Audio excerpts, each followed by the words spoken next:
आप देख रहे हैं एक नई जिंदगी।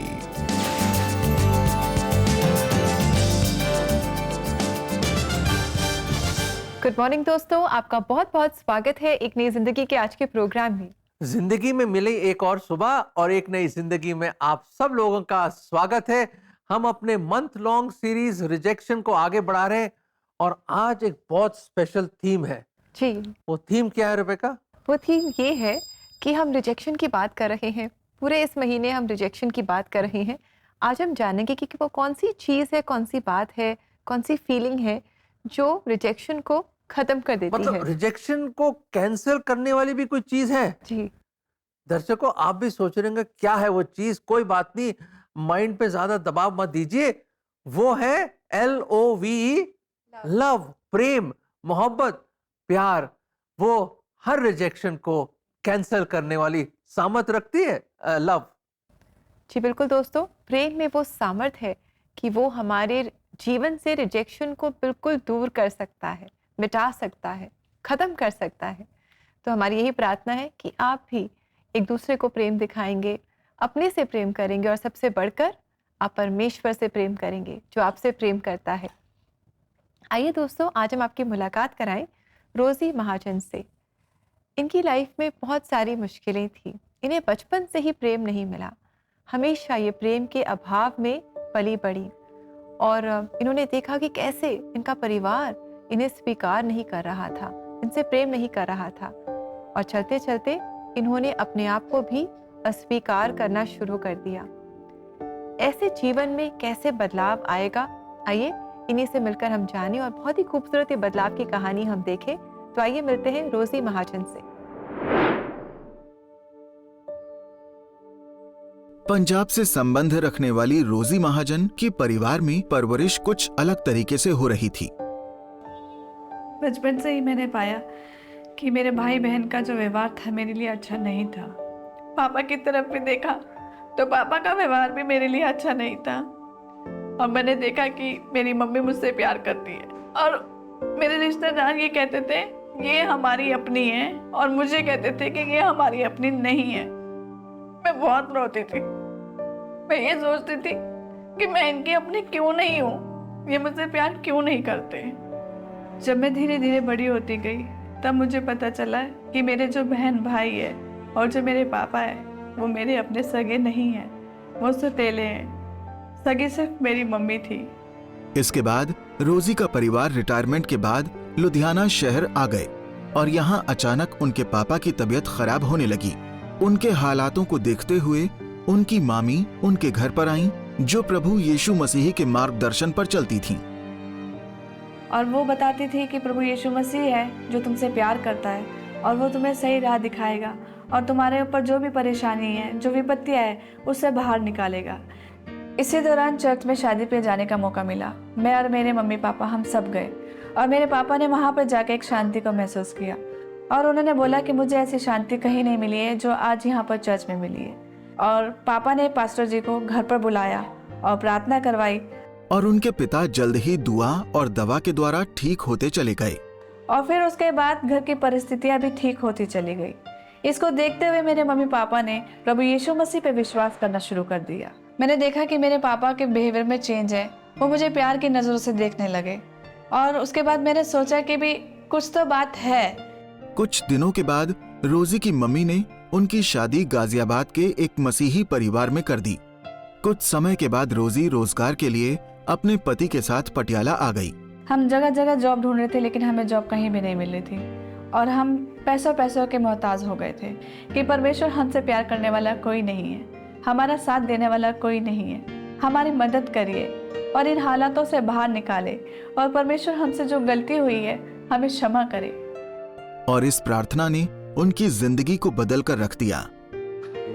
और अगले ही दिन मेरे पति का नौकरी का बुलावा आया और मेरे पति की नौकरी लग गई और हमारे जीवन में बदलाव आना शुरू हो गया और धीरे धीरे मुझे भी काम मिल गया और मैं सिलाई का काम करने लगी और मैंने देखा कि जो काम हमारे नहीं बन रहे थे वो भी बनने लगे।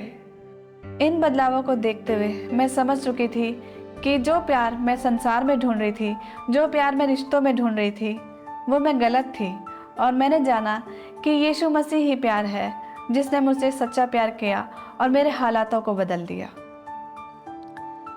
और इसके बाद मैंने और मेरे पति ने पूरी आत्मा और सच्चाई से परमेश्वर पर विश्वास किया और परमेश्वर से प्रार्थना करी कि परमेश्वर हमें क्षमा करे, और प्रभु आज के बाद हम कभी भी अपने जीवन में पीछे मुड़ के नहीं देखेंगे और तेरे मार्गदर्शन पर चलेंगे।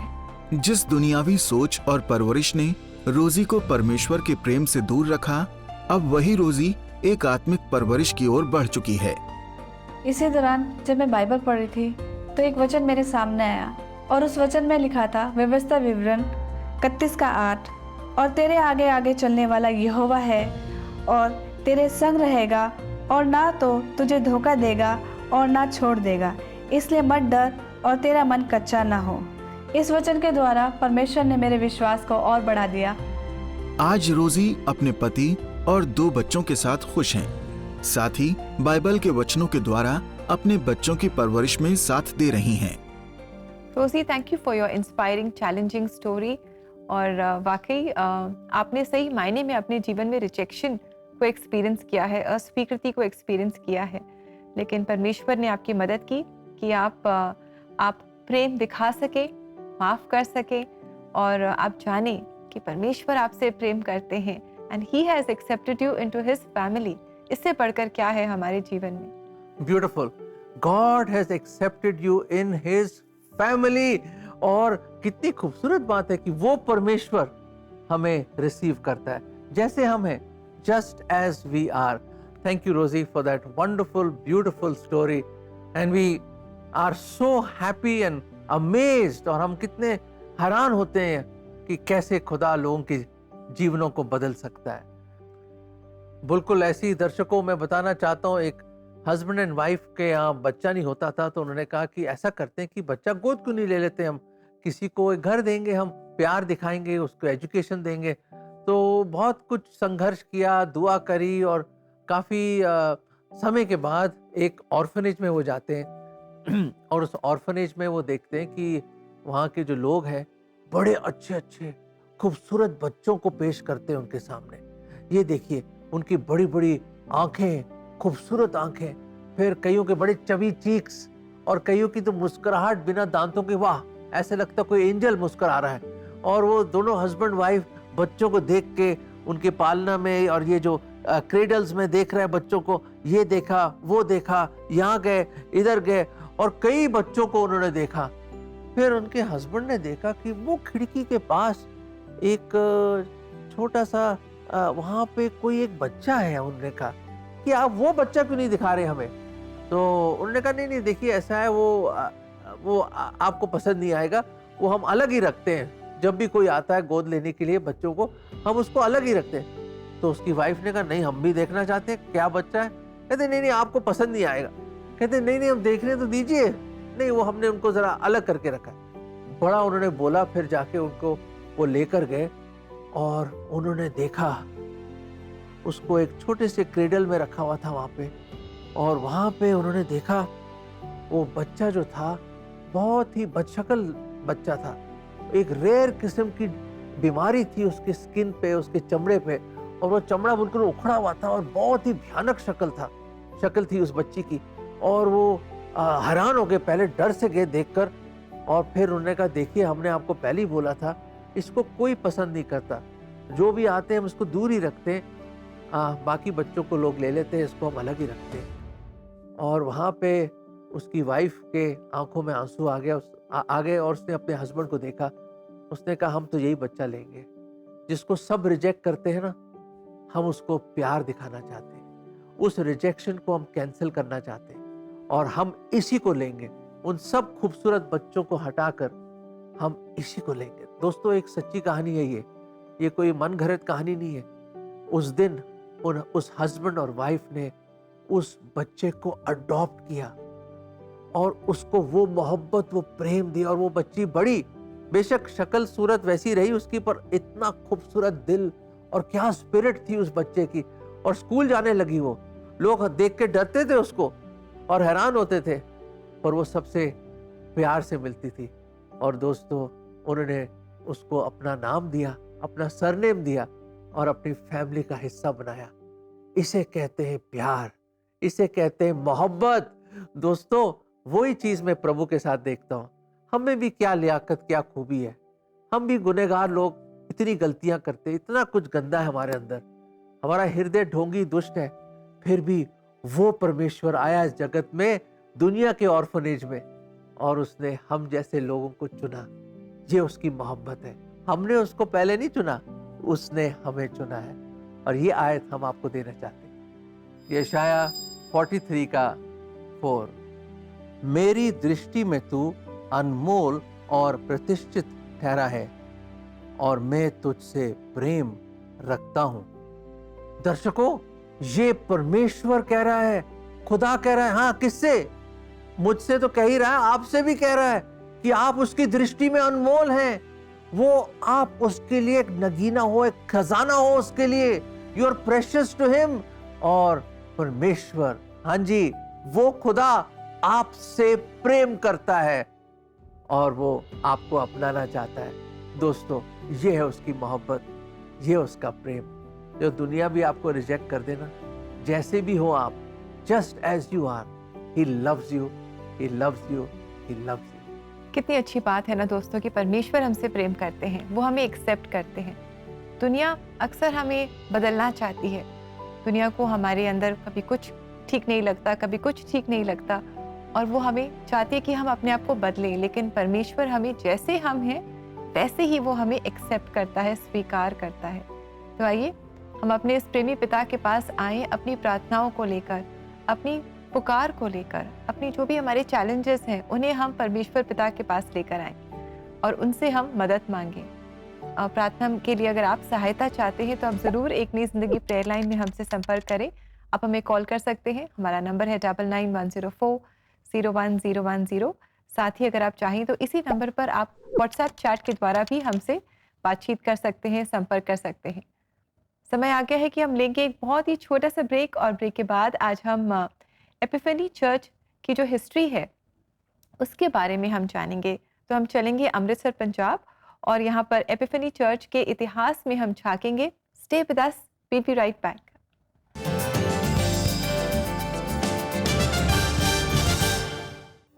एक नई जिंदगी के दर्शकों को निमंत्रण है कि आज ही आप एक नई जिंदगी के परिवार में जुड़ें।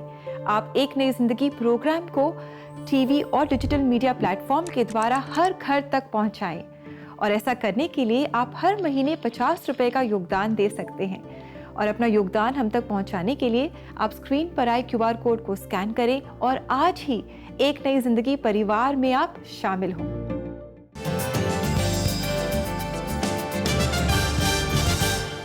दर्शकों, हम वापस आ गए हैं ब्रेक के बाद और आपका स्वागत है। और जैसे आप जानते हैं कि रिजेक्शन सीरीज में आज हम देख रहे हैं व्हाट कैन कैंसल रिजेक्शन, और वो है प्यार, वो है प्रेम, वो है लव। जी बिल्कुल, मसीह का प्रेम ही है जो हमारे जीवन में आए रिजेक्शन को कैंसिल करता है, और यही प्रेम हमें एक दूसरे को दिखाना है और अपने आप से भी करना है। और दोस्तों, समय है कि हम आगे बढ़ेंगे, और आज हम आपको ले जा रहे हैं अमृतसर, पंजाब, जहां एपिफेनी चर्च के इतिहास में हम झांकेंगे। इस चर्च यानी कि इस कलीसिया के कॉयर को तो आप सुन रहे हैं और इनके गीतों से आप आशीष पा रहे हैं, और हम जानेंगे कि किस तरह इस कलीसिया की शुरुआत हुई। इनफैक्ट एक इंटरेस्टिंग पीस ऑफ इंफॉर्मेशन हम आपको देना चाहते हैं कि ये जो कलीसिया है ये पूरी तरह से एक हिंदुस्तानी कलीसिया है। इस चर्च की शुरुआत कैसे हुई? जब कई भारतीय लोगों ने मिलकर प्रार्थना करी, दुआ करी, परमेश्वर ने उनके दिल पर बोझ डाला और इस कलीसिया की शुरुआत हुई। और इसके बारे में और इन्फॉर्मेशन हम इस चर्च में जाकर ही पाएंगे।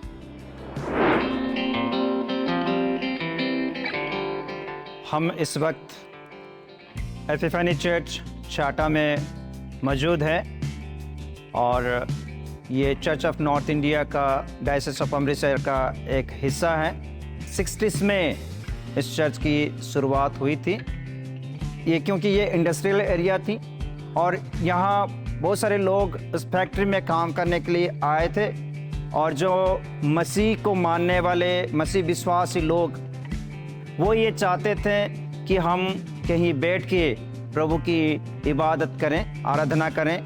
जबकि क्राइस्ट चर्च कैथेड्रल एक हिंदुस्तानी चर्च के रूप में माना जाता था, बहुत सारे लोग वहाँ संगति भी करते थे। परंतु चाटा से जाकर वहाँ संगति करने के लिए बहुत ही चुनौतियाँ आ रही थी। तो लोगों ने सोचा कि यहाँ एक प्रार्थना भवन बनाए जाएं और छोटी सी कलीसिया, छोटी सी झुंड जो है इस चर्च की शुरुआत की है। यहाँ प्रार्थना हुआ करता था, एक छोटी सी कमरा हुआ करता था और किसी को भी ये अंदाज़ा नहीं था कि भी आगे जाकर ये जो कमरा ये एक बड़ी बिल्डिंग में तब्दीली हो सकती है। और यहाँ की खासियत ये है कि जो चर्च हैं ये हिंदुस्तान के लोग, यहाँ की आराधक, यहाँ की कांग्रीगेशन खुद अपने पैशन के साथ, अपने विश्वास के साथ, अपनी कमाई के साथ इसको बनाया है। और हम जब देखते हैं यहाँ की कांग्रीगेशन, बहुत सारे ऐसे लोग हैं जो डेली वेजेस में काम करते हैं, परंतु प्रभु में उनका एक जज्बा है, एक पैशन है जो उसमें से भी निकाल के समय समय पर प्रभु की भवन की सेवा की, प्रभु की कार्य को आगे बढ़ाया। और 1966 में जो एक बिल्डिंग के रूप में एक स्थापना की गई और शुरू धीरे धीरे जैसे समय बीतता गया कि अभी 2017 में ये जो चर्च बिल्डिंग आप देख रहे हैं ये बनी है और इसमें मोस्टली कांग्रीगेशन लोगों की फाइनेंशियली और फिजिकली, मेंटली प्रेयर सपोर्ट रहा। और उसके साथ साथ diocese of Amritsar church of north India के भी आर्थिक योगदान रहा। तो ये इनका एक 100 साल की इतिहास तो नहीं है, परंतु ये हिंदुस्तानी चर्च अपना ही एक इतिहास लिख रहा है। और यहाँ की खासियतें हैं, जब मैं यहाँ आया एज ए पासवान के रूप में काम शुरुआत की, मुझे अच्छा ये लगा क्योंकि लोग नीचे बैठना पसंद करते हैं पूरा हिंदुस्तानी स्टाइल में, और हिंदुस्तानी लोग यहाँ इबादत करते हैं और बहुत ही अच्छे लोग हैं। और मुझे खुशी है कि मैं इस चर्च का एक पासवान हूँ और मुझे उम्मीद है कि ये चर्च आत्मिक के रूप में और वचन के रूप में और भी आगे बढ़ेगा। और प्रभु का धन्यवाद हो। और आप सबको ये विनती है, जब भी आए आप भी हमारे साथ आकर इस चर्च में संगति करें। धन्यवाद। Thank you very much reverend Hemanta Digal, thank you कि आपने हमें एपिफनी चर्च के बारे में बताया, इसके इतिहास के बारे में बताया। हमारी यही प्रार्थना है कि परमेश्वर आपको, आपकी कलीसिया को और यहाँ के हर एक सदस्य को बहुत आशीषित करे। ट्रूली दर्शकों, this is a made in India church और इंडियन लोगों ने बनाया दुआ करके, और खुदा ने उसको एस्टेब्लिश किया। और ये मिसाल, ये गवाही, ये टेस्टिमनी आज भी खड़ी है ताकि हम जाने कि परमेश्वर कितना विश्वास योग्य है। और आइए दोस्तों, इसी के साथ हम लेते हैं एक बहुत ही छोटा सा ब्रेक, और ब्रेक के बाद आप और हम मिलकर प्रार्थना करेंगे। So stay with us because we will come back सून।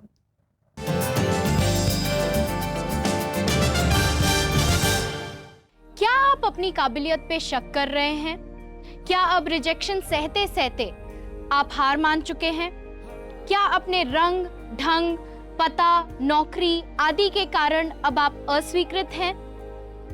अगर आप हैं, तो आप एक नई जिंदगी के प्रेयर लाइन पे अभी कॉल करें, क्योंकि प्रार्थना के द्वारा परमेश्वर हमारे हृदय को बदलता है और हमें सामर्थ देता है कि हम आगे बढ़ें और विजय प्राप्त कर सकें। अभी कॉल करिए हमारे नंबर 9910401010 पे।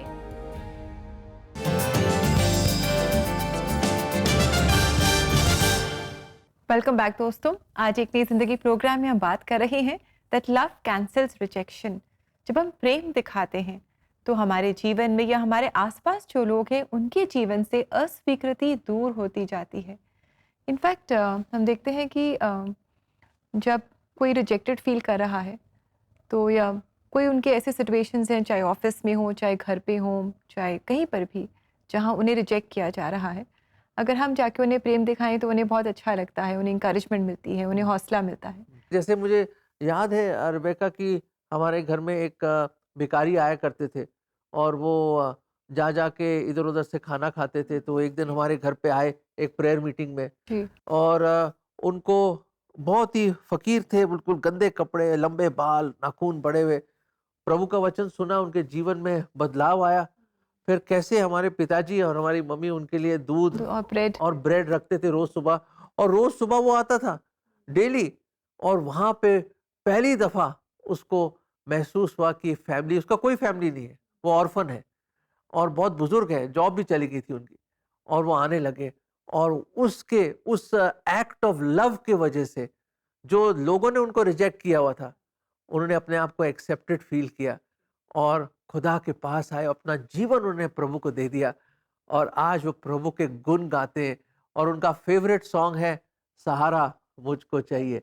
सचमुच प्रेम लोगों को बदल सकता है। लव इज द ग्रेटेस्ट, हम यही पढ़ते हैं। और दोस्तों, जैसे हमने देखा कि एक दूसरे से प्रेम करना, उनमें से एक जो एट्रीब्यूट है प्रेम का, वो है प्रार्थना करना। अगर आप किसी से प्रेम करते हैं, उसके लिए आप जरूर प्रेयर करेंगे। मुझे नहीं मालूम आसपास कौन लोग हैं जिनके बारे में आप बर्डन हैं, आपके पास बोझ है, पर मिलकर हम प्रार्थना करें। आप उन लोगों के नाम भी ले सकते हैं जब मैं प्रार्थना करूंगा, और मिलकर एकता में होकर, विश्वास में, हम प्रेम के भाव से हम प्रार्थना करें। Friends, let us pray.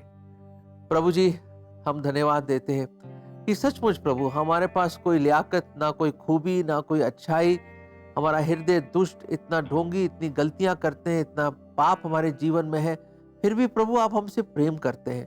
ये हमारे समझ के बाहर है प्रभु जी। और आपने कहा जैसे मैंने आपसे हमसे प्रेम किया, हमें दूसरों से प्रेम करना है।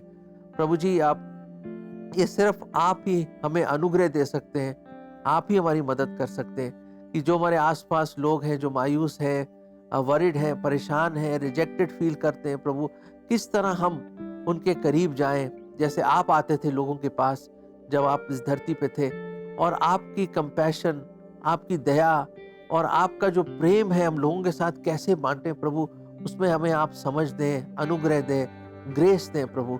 और आज प्रभु जी, कई लोग जो देख रहे हैं प्रभु जी, आप उनके जीवन को भी छूइए प्रभु जी, और प्रभु जी उनको एक जरिया बनाइए, एक इंस्ट्रूमेंट बनाइए, ताकि वो आगे जाकर प्रभु आपकी मोहब्बत और प्रेम बांट सकें और लोगों को तसल्ली दे सकें, ताकि ये प्यार, आपका प्यार, अगापे प्यार, सैक्रिफिशियल लव प्रभु हम अपने जीवन से डिस्प्ले कर सकें। ये प्रार्थना हम प्रभु यीशु मसीह के नाम में मांगते हैं, आमीन। आमीन।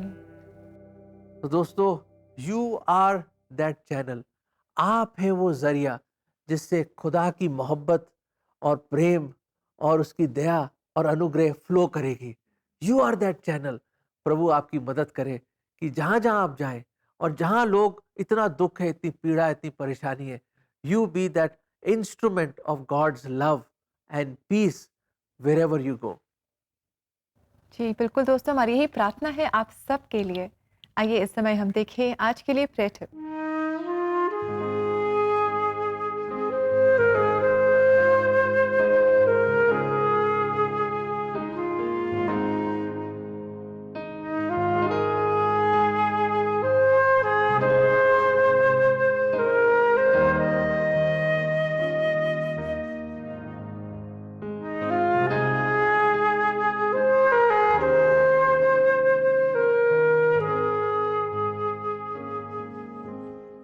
दोस्तों, बहुत सारे ऐसे लोग हैं हमारे आसपास, हमारे जीवन में, जो हमें रिजेक्ट करते हैं और कई बार इन्हें माफ़ करना बहुत मुश्किल हो जाता है।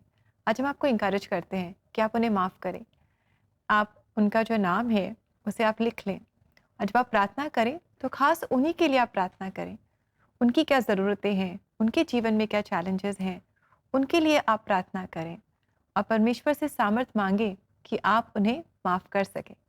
दोस्तों, हमें तसल्ली देने के लिए, हमें ताकत देने के लिए देखते हैं आज बाइबल का वचन हमसे क्या बात कर रहा है।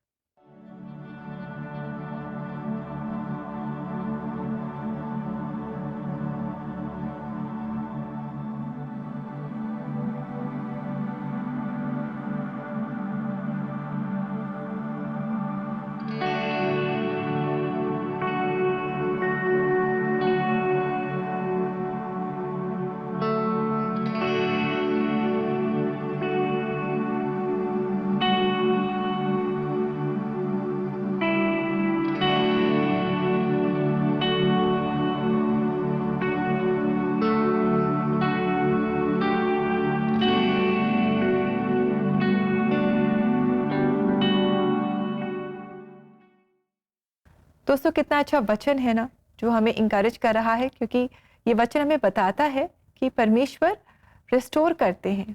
ही restores what we have lost. शायद हमने अपनी रेपुटेशन लूज कर दी है, शायद हमने अपने प्रियजनों को लूज कर दिया है, शायद हमने अपने सुख को, अपने चैन को, अपनी खुशी को लूज कर दिया है, शायद हमने उसे पीछे छोड़ दिया है, शायद रिजेक्शन की वजह से, जो कुछ भी क्यों ना हो, जो हमने पीछे छोड़ दिया है, रिजेक्शन या तिरस्कार की वजह से या किसी भी वजह से, आज परमेश्वर कहते हैं that he will restore it back to us.